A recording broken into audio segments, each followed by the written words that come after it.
అవును, ఒక గుడి చూపించి ఆ గుడిలో దేవుడు వరాలు ఇవ్వడు అని చెప్పు.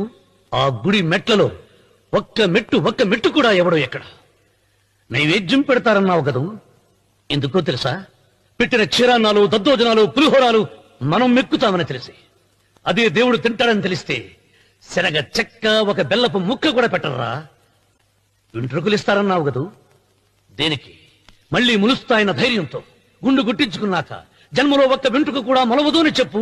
ఒక్కడు కూడా గుండు గుట్టించుకోడు. నా దృష్టిలో భగవంతుని పూజించే వాళ్ళు రెండు రకాలు. భయంతో పూజలు చేసేవాళ్ళు, ఆశతో మొక్కేవాళ్ళు. పాపం చేశాం, ఆయనకు దండం పెట్టి చేసిన పాపాన్ని ఏదో ఒక రూపంలో హుండీలో వేసేద్దామనుకునే వాళ్ళు మొదటి రకం. మొక్కితే ఏదో దక్కుతుందని ఆశపడేవాళ్ళు రెండో రకం.